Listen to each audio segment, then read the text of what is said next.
গায়ের মানুষ হরিদাস। নদীর ধারে এক ছোট্ট গ্রামে বাস করত হরিদাস। সাদাসিধে জীবন, সকালে মাঠে কাজ আর বিকেলে নদীর পাড়ে বসে বিশ্রাম, এই ছিল তার রোজকার জীবনচিত্র।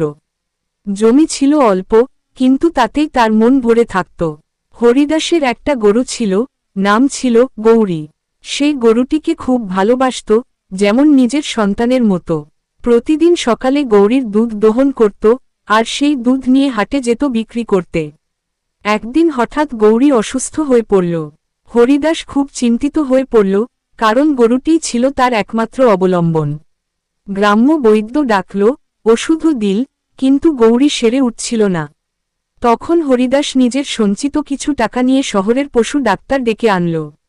অনেকে বলেছিল, এইটুকু গরুর জন্য এত খরচ করা ঠিক না, কিন্তু হরিদাস শোনেনি। ডাক্তারের চিকিৎসায় ধীরে ধীরে গৌরী সুস্থ হয়ে উঠল। গ্রামের লোকেরা অবাক হয়ে দেখল, হরিদাসের ভালোবাসা ও যত্নে গরুটি প্রাণ ফিরে পেয়েছে। এরপর থেকে গ্রামে হরিদাসের একটা নতুন নাম হয়ে গেল, গরু বাবা। সবাই তাকে সম্মান করতে লাগলো তার মমতা ও নিষ্ঠার জন্য। Dash dash dash. এই গল্পটি আমাদের শেখায়, ভালোবাসা আর যত্ন থাকলে ছোট জিনিসও অনেক বড় হয়ে ওঠে।